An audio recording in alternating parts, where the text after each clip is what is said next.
In today's video, I'm going to show you how your dreams are very important in understanding your mental health. And once you get into the practice of understanding them, you can really fully understand the changes you need to make to improve your mental health.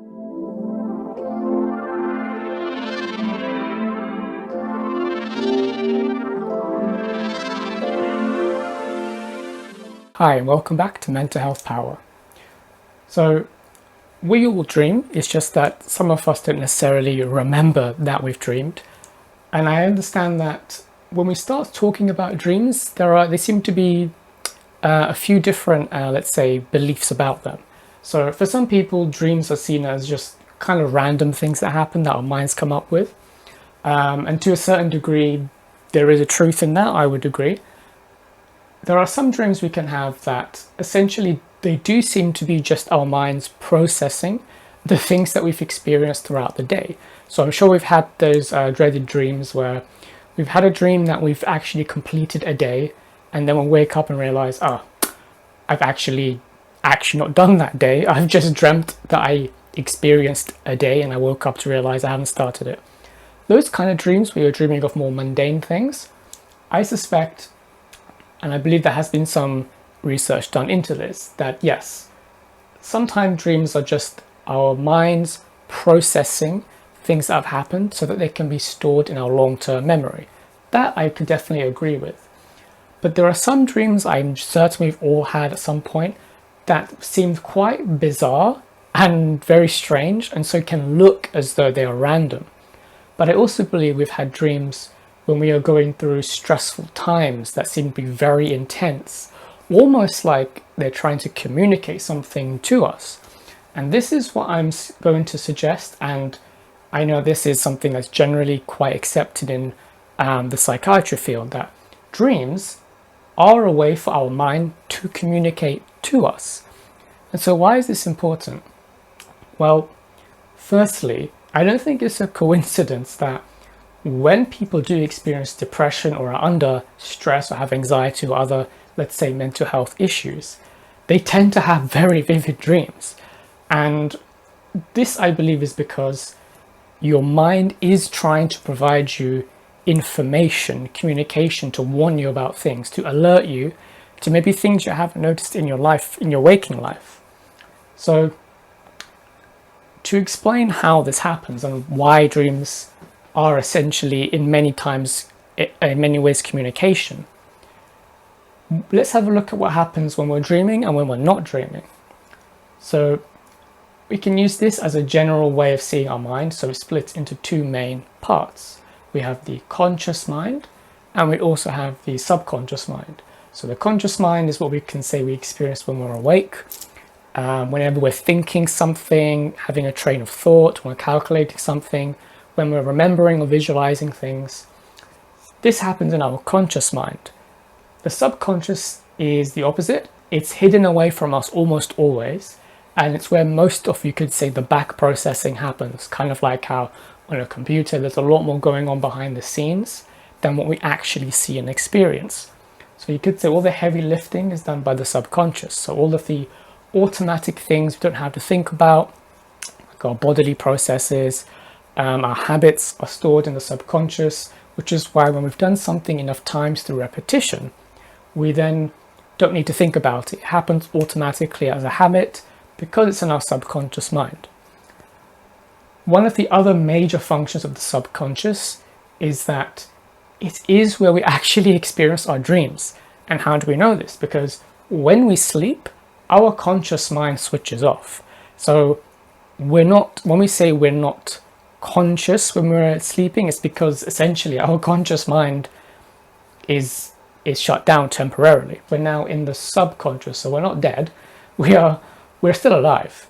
And so what's really happening is when the subconscious mind switches off, so this is our point of awareness when we're waking. So when we're awake, this is our point of awareness. Here we experience our thoughts, whatever things come up in our mind, that's what we experience. So our point of attention is in our conscious mind when we're awake. When we're asleep, our point of attention disappears, and now our point of attention goes into our subconscious mind because, well, that's all that's left. Because now our conscious mind is switched off, all that's left now is the subconscious. But the subconscious actually makes up most of our mind. It's said to be possibly about 95% of our mind is subconscious, as in it's actually not normally accessible to us. But when we dream, we experience the subconscious mind directly, and this is why it's so important, because so much of the stresses and mental health issues like past traumas that can create depression, anxiety, and other mental health issues, they're stored deep in our subconscious mind.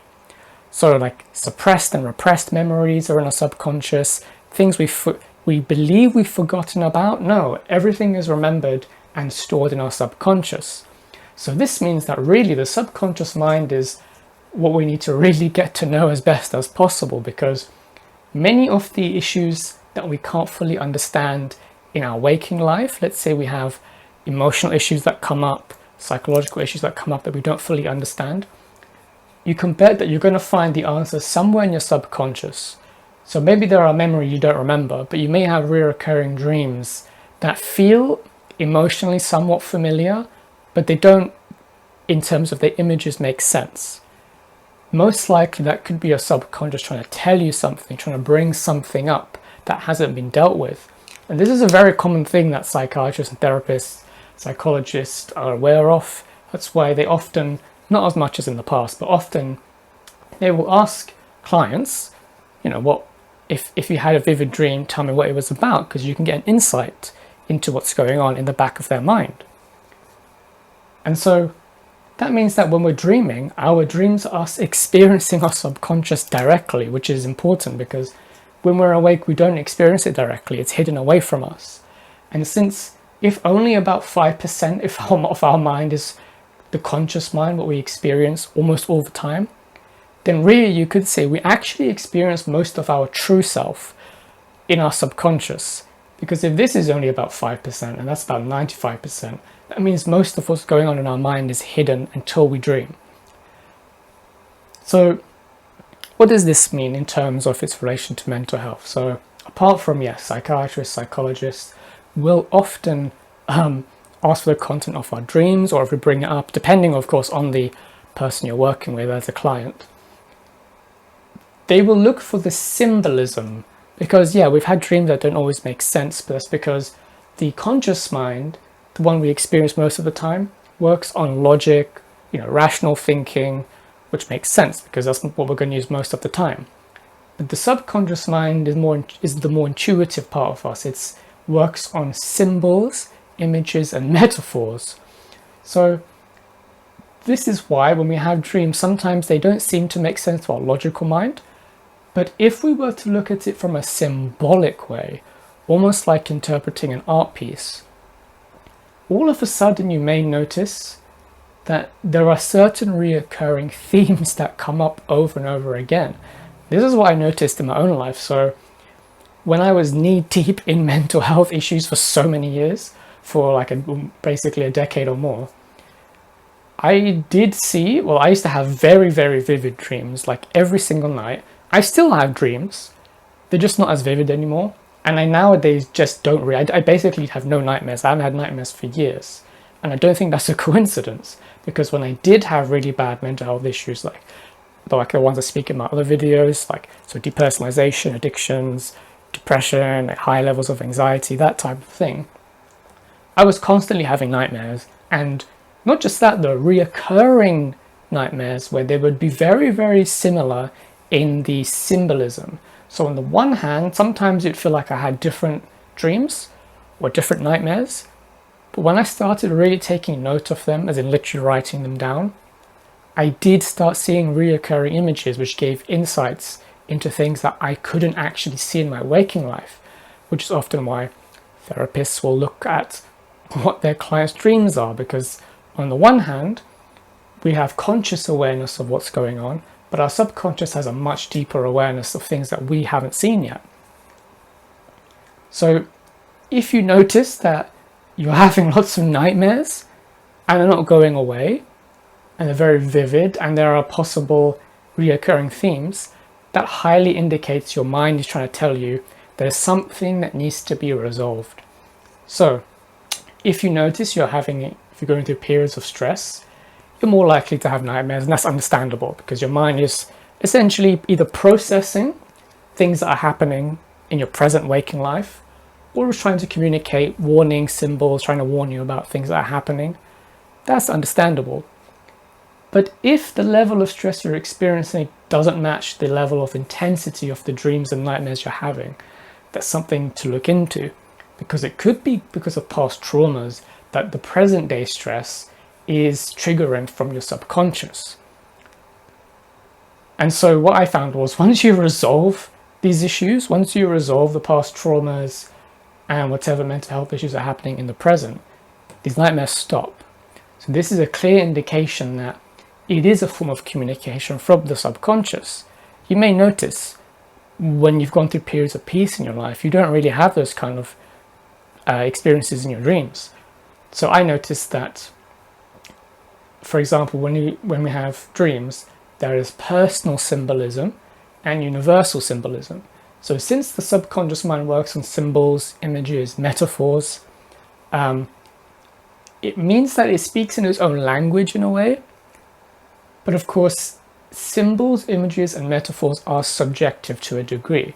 So we have universal symbols that pretty much have the same meaning across the whole of humans, right? So typical things like, usually lions are seen as like, power, courage, that kind of thing. Whereas, I guess this may depend on the culture you go to. Snakes can have quite a different meaning depending on where you go, right? So snakes can mean something evil in some cultures, but in other cultures it means knowledge or being clever, for example. Like a fox is often attached, the meaning attached to a fox, that they're sly or cunning, right? These are symbols ultimately, and in art, stories, these things come up all the time. In advertising as well. That's why you see in advertising, they tend to use often very similar symbols. Like you'll notice some, if you think about, I won't name any names, but if you think about, some symbols seem to have like a blood drop. You may notice a certain phone company has that. Certain banks, one or two of them have like a blood drop as a symbol. That's symbolizing lifeblood, right? Like a lifeline. So it's symbolically telling us this is like a lifeline for you. And you'll start noticing these symbols used over and over again, like the bull symbol is used a lot in advertising because of the meanings that it means to us on a subconscious level, like risk, action taking, strength, that kind of thing. These things often can appear in our dreams as well. However, so you'll get universal dreams that I think everyone's had at some point, at least in this part of the world. I don't know what it's like in other parts. So typical dreams people have are they're running away from something, something's chasing them, or they're hiding from something, or other things like being naked in public, or not being fully dressed in public, so feeling exposed, teeth falling out, hair falling out. Other dreams maybe that aren't so crazy are like flying. Flying in dreams can be quite frequent as well. We can have that often. Usually, like for example, I get dreams about flying when I'm in a very good state of mind for like a good period of time. I tend to have lots of dreams on flying. Whereas I remember in the past when I had lots of mental health issues that were basically destroying my life, the vivid nightmares I used to have were almost always me essentially having to fight people or running away from people, like being chased or hiding from people, for example, or monsters, or things like that. Or a typical one used to be not being able to turn on the lights. So being in a house, thinking that I'm not dreaming, and then realizing I can't turn on any of the lights, it's very dark, and then some kind of abstract entities would try to get me. That's like a really typical all type of nightmares I used to have. So now that I've said these things, I'm sure you'll probably remember, oh yeah, you've probably had similar dreams. But let's say that you're having dreams of very specific animals, like, foxes, crows, for example, bats, I don't know, something random like that. Or I think I used to see polar bears at one point. That was interesting.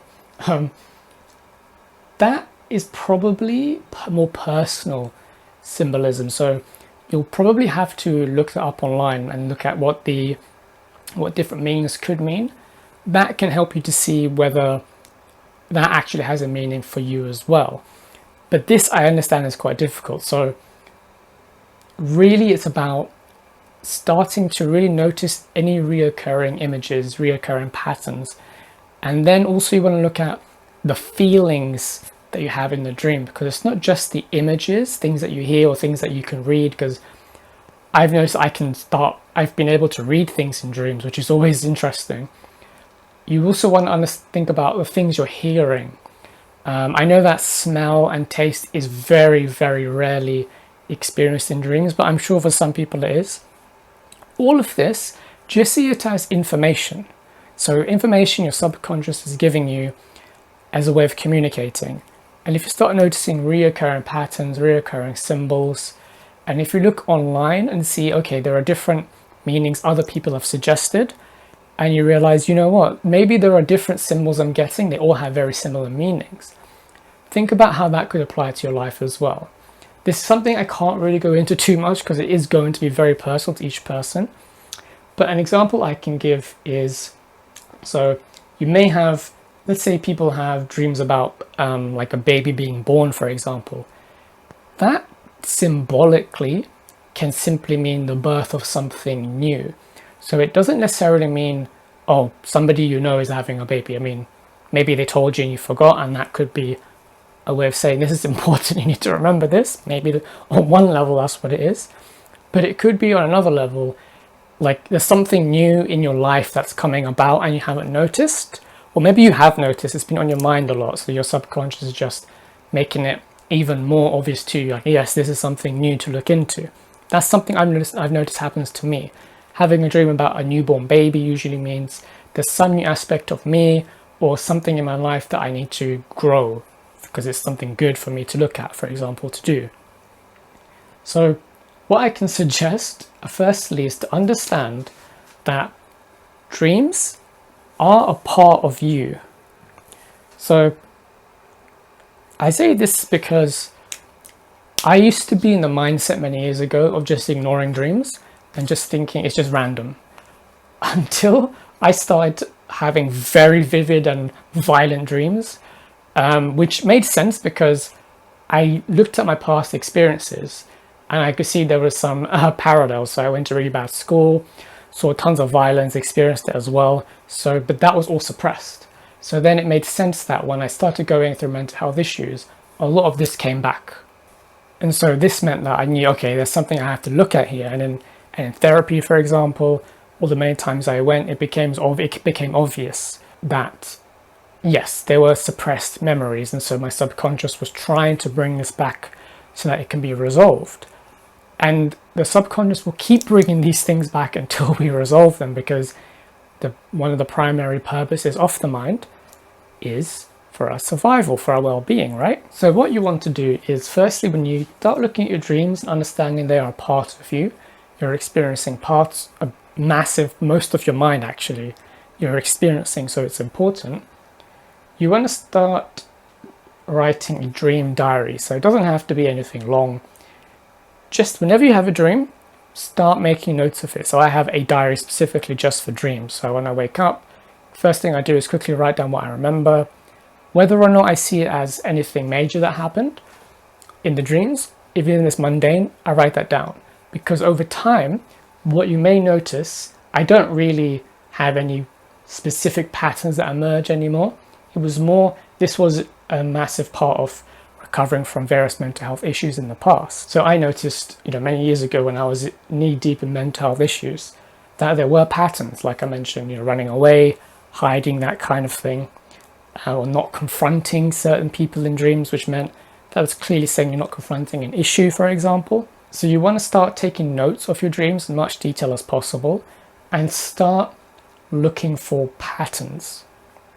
But you also want to be honest with what you write, because sometimes the content of our dreams, if we take it at face value, can seem shocking. Sometimes we see things like, why did I do that in the dream? Why did this thing happen in the dream? It can be a bit scary at times, or just a bit messed up. And so don't take it seriously as literally this is who you are. As in, if you had a dream where you killed someone, doesn't mean you're going to do that necessarily, okay? it can be symbolic, as an example. So it could be that there's some aspect of that person that you don't like, but it's coming out and it's trying to say, look, you need to express it to that person, as an example. So it could be a manifestation in your dream of suppressed anger, for example. So your dream's trying to say, look, take this seriously, do something about it. So you want to be honest with the content of your dream to yourself. You obviously don't have to tell people, but be honest with what you see in your dreams, but also don't take it literally, because it's most likely going to be symbolic. Well, it is symbolic almost all the time. But what really changed the relationship I had with dreams is when I started to meditate many years ago. So when I made it a daily practice, I started having lucid dreams within a week. And so for those who don't know, a lucid dream is when you're having a dream and you essentially become aware that you're dreaming. So it's kind of like you wake up in the dream and you start to really notice, oh, I'm in a dream, and you start to see how it doesn't look real. And so when you are able to do that consistently or more frequently, I noticed that then I was able to not only change things in dreams, because yes, when you're having a lucid dream, you can change things in the dream, you can do things, so you're not just like, it's not like you're just watching a movie or in a movie that's happening on autopilot. Now you can do things in the dreams. So if you start meditating and you becoming more and more lucid in dreams, the moment you become lucid, what you want to do is to really start talking to people or things in the dream. So you can literally go up to like people in your dream and say, who are you? What do you represent? And sometimes they'll just outright tell you. And I know that sounds crazy, but you'll find many people who have had these experiences, and it's extremely valuable to understand what's going on in your own mind. So meditation, lucid dreaming is a big, massive thing that can help, especially in having nightmares, because I was able to, in dreams and in nightmares, fight back instead of just running away. And I would sometimes, a really interesting thing happened once where in a nightmare I became lucid for one of the first times. So I just talked to the thing that was trying to attack me in the dream. And I said, why are you doing this? And it just said, I don't know. And what was weird was that I didn't really have those kind of dreams again. It was almost like by confronting something in the dream, I suspect then it meant in real life, I probably then confronted it as well.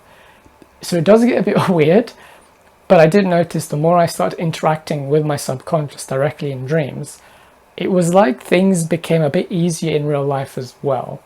And I suggest that makes sense, because you are effectively changing something in the back of your mind.